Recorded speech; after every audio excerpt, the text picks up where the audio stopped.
আগের লেকচারে আমরা ভ্যারিয়েবলের থিওরিটিক্যাল জিনিসপত্র নিয়ে একটু আলোচনা করেছিলাম। এই লেকচারে আমি সি ল্যাঙ্গুয়েজের দুইটা ভ্যারিয়েবল ইন্টিজার এবং ক্যারেক্টার এই দুইটা সম্পর্কে একটু দেখাবো, আর কিভাবে স্ক্যানএফ ব্যবহার করে আমরা ইউজারের কাছ থেকে ইনপুট নিতে পারি সেটা একটু দেখাবো। প্রথমেই আসি ইন্টিজার ভ্যারিয়েবলের কথায়। ইন্টিজার শব্দটার অর্থ হচ্ছে পূর্ণ সংখ্যা।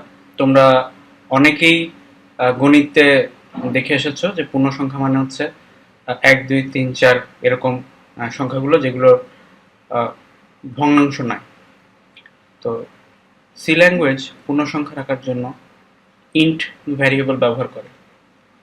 তো আমরা এখন একটা প্রোগ্রাম দেখাই যেখানে ইন্ট ভ্যারিয়েবল আমরা ব্যবহার করে পর্দায় বিভিন্ন সংখ্যা দেখাবো। আমি কোড ব্লকসে একটা প্রোগ্রাম খুলে রেখেছি, int_cat.c। আগের ভিডিওতে আমি দুইটা ভ্যারিয়েবল এক্স আর ওয়াই তে 2 এবং 3 ভ্যালু অ্যাসাইন করে সেই দুটোর যোগফল একটা তৃতীয় ভ্যারিয়েবল জেড এ অ্যাসাইন করে দেখিয়েছিলাম। তো আমরা একই রকম কিছু একটা এই প্রোগ্রামে দেখানোর চেষ্টা করব।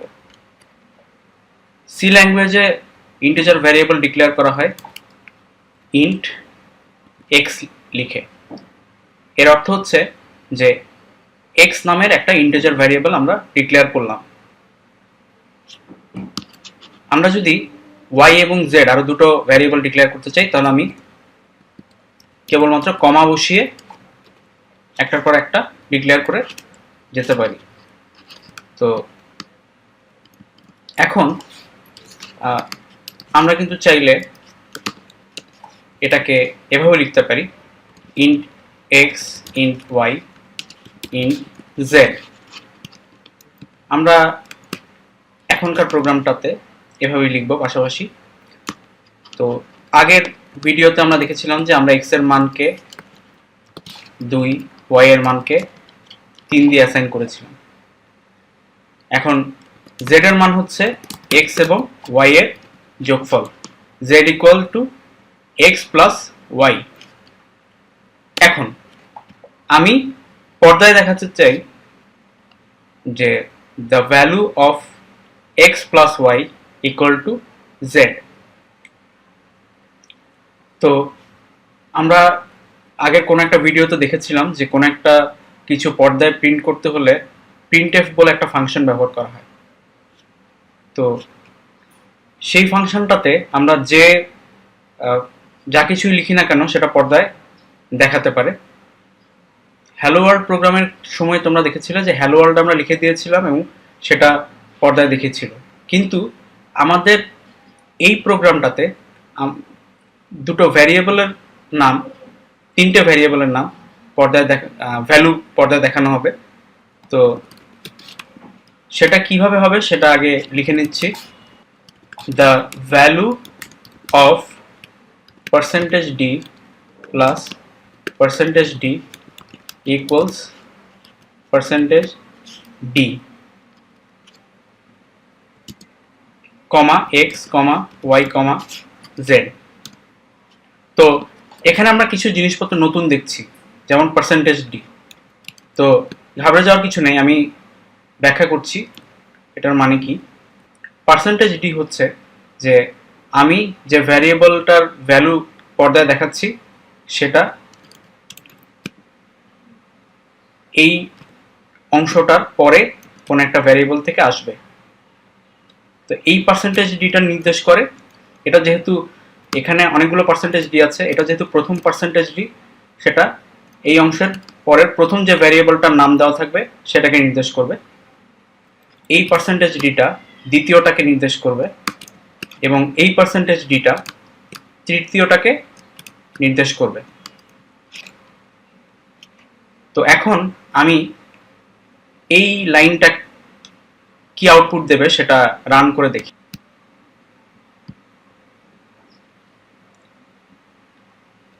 The value of 2 + 3 = 5। এরপর কিছু কথাবার্তা চলে এসছে, তার মানে হচ্ছে যে আমাদেরকে এটাকে ঠিক মতো দেখানোর জন্য কিছু একটা করতে হবে। সেই জন্যে আমি এখানে একটা নতুন জিনিস যোগ করব, সেটা হচ্ছে যে এই পার্সেন্টেজ ডি থেকে আলাদা \n। এই অংশটুকুর মানে হচ্ছে যে আমি এই লাইনটা প্রিন্ট করার পরে একটা নতুন লাইনে চলে যাব, তার মানে পরের লাইনে চলে যাব। তো আমরা এখন দেখি যে এটার আউটপুট কি আসে। এখন আমরা দেখতে পাচ্ছি যে আউটপুটটা একটা আলাদা লাইনে দেখাচ্ছে। তো এখানে আমরা দুটো ভ্যারিয়েবলে মান অ্যাসাইন করে তারপর যোগফল বের করে তারপর দেখালাম। তো এটা খুব একটা কাজের কিছু না, এটা আরো অনেক আকর্ষণীয় হতো যদি আমি ইউজারের কাছ থেকে এক্স এবং ওয়াই এর মানটা পড়ে তারপর সেটার আউটপুটটা দেখাতাম। ছোটখাটো একটা ক্যালকুলেটরের মতো হয়ে যেত। তো এটা করার জন্য আমরা ইউজারের কাছ থেকে আগে একটা কথা বলে আমি চাইতে পারি যে আমাকে এক্স এর মানটা দিন, enter the value of x. একটা নতুন লাইন দিয়ে দিলাম। তো ইউজারকে তো বললাম, এখন ইউজারের কাছ থেকে কিভাবে এক্স এর মানটা নেব। তো ইউজারের কাছ থেকে ইনপুট নেওয়ার জন্য সিতে একটা ফাংশন আছে যেটাকে বলা হয় স্ক্যানএফ। স্ক্যানএফ এর কাঠামোটা অনেকটা প্রিন্টএফ এর মতোই। প্রিন্টএফ এর যেরকম আমি এরকম দুটো কোটেশনের মাঝখানে বলে দিই যে কি রকমের আউটপুট হবে, তার মাঝখানে এরকম পার্সেন্টেজ ডি দিয়ে বলে দিই যে ওখানে আসলে কিছু একটা ভ্যারিয়েবলের সাথে কিছু একটা করতে হবে। তো স্ক্যানএফ এর ক্ষেত্রেও তাই, আমি এখানে একটা পার্সেন্টেজ ডি দেব আর তারপরে যে ভ্যারিয়েবলটা পড়ছি তার নামটা লিখব। কিন্তু এখানে একটা বেশি জিনিস লিখতে হবে, যে একটা অ্যাম্পারস্যান্ড সাইন, অ্যান্ড সাইন, যেটা সাধারণত শিফট দিয়ে 7 চাপলে পাওয়া যায়, সেটা দিয়ে দেব। এটা কেন দেওয়া হয় সেটা আপাতত আমাদের এই লেকচারের স্কোপের বাইরে, তবে হয়তো পরে কোনো একটা লেকচারে দেখিয়ে দেওয়া হবে। তো এটা যেটা করবে যে পার্সেন্টেজ ডি, তার মানে হচ্ছে একটা ইন্টিজার পড়বে যেটা পরে দেওয়া আছে, প্রথম ইন্টিজারটা এক্স। আমি ইউজারের কাছ থেকে নাম্বারটা পড়ে নিলাম। একইভাবে এই জিনিসটা আমি আবার লিখছি পরে, ওয়াই এর মান পাওয়ার জন্য enter the value of Y, এবং ওয়াই এর মানটা আমি পড়ছি। এরপর আমি যদি এই জিনিসটাকে রান করি তাহলে আমি দেখতে পাবো যে আমার কাছে একটা নাম্বার চাইছে, এক্স এর নাম্বার, এক্স এর মানটা। তো আমি দিলাম ধরা যাক যে 6, এরপরে দিলাম ধরা যাক যে 5।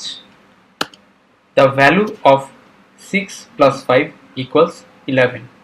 অর্থাৎ আমরা যে দুটো ইনপুট দিয়েছি সেই ইনপুট অনুযায়ী আউটপুট দেখাচ্ছে। এখন আমরা এই প্রোগ্রামটাকে একটু অন্যভাবে লিখব, যেটা হচ্ছে যে আমরা এক্স এবং ওয়াই এর মান দুটো পরপর নেব। সেটা কিভাবে?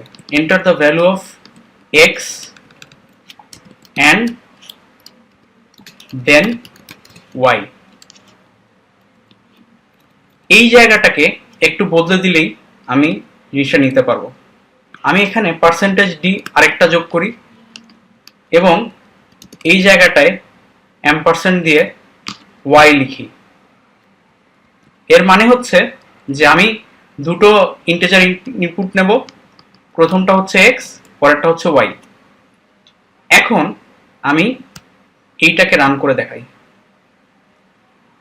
Enter the value of X and then Y. প্রথম আমি দিলাম ধরা যাক যে 5। দেখো এখন কিন্তু আর চাইছে না, মানে লিখে কিছু বলছে না, এখন সরাসরি আরেকটা নাম্বার চাইছে। তো এখানে আমি লিখে দিলাম 8। The value of 5 + 8 = 13। আমরা আগের প্রোগ্রামটাকে একটু অন্যভাবে লিখলাম। ইন্টিজার তো গেল, এখন আমরা আরেকটা ডেটা টাইপ নিয়ে, মানে ভ্যারিয়েবলের টাইপ নিয়ে আলোচনা করব, যেটার নাম হচ্ছে ক্যার বা ক্যারেক্টার। ক্যারেক্টার মানে হচ্ছে বিভিন্ন লেটার্স ABCDEFGH এরকম জেড পর্যন্ত, বড় হাতের এবং ছোট হাতের। ডিজিটস মানে 0 1 2 3 4 5 6 এরকম থেকে 9 পর্যন্ত মানে অঙ্ক, এবং বিভিন্ন রকমের চিহ্ন যেমন হ্যাশ, স্টার ইত্যাদি। তো ক্যারেক্টারটা ডিক্লেয়ার করার জন্য আমরা আগের প্রোগ্রামটাকে মুছে দিচ্ছি। ক্যারেক্টার ডিক্লেয়ার করার জন্য আমাদের লিখতে হবে ক্যার, এরপর আমি ক্যারেক্টার একটা নাম দিয়ে দিচ্ছি, এটা হচ্ছে CH। এখন আমি ইউজারের কাছ থেকে একটা ক্যারেক্টার ইনপুট নেব। তো আমি ইউজারকে বলি যে ভাই আমাকে একটা ক্যারেক্টার দিন, এন্টার এ ক্যারেক্টার। এরপর আমি স্ক্যানএফ দিয়ে ইউজারের কাছ থেকে একটা ক্যারেক্টার নেব। এখন কি আমি এখানে %d দেব? ক্যারেক্টারের জন্য যে ফরম্যাট স্পেসিফায়ার, যে আমি %d দিলাম, সেটা হচ্ছে একটা ফরম্যাট স্পেসিফায়ার। এর %c যেটা ক্যারেক্টারের জন্য আমরা ব্যবহার করব, সেটা হচ্ছে একটা ফরম্যাট স্পেসিফায়ার ক্যারেক্টারের জন্য। তো %c দিলাম। এখন আমরা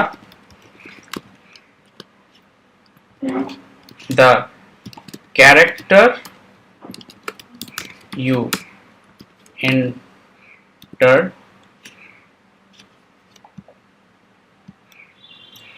দিয়ে %c, এখানে আমরা লিখব হচ্ছে ch। এখন আমরা এটাকে রান করে দেখাই। এন্টার ক্যারেক্টার, আমি একটা ক্যারেক্টার দিলাম, ধরো যে দিলাম হচ্ছে d, the character you enter d। আমরা একই প্রোগ্রামটা যদি আরেকবার চালাই,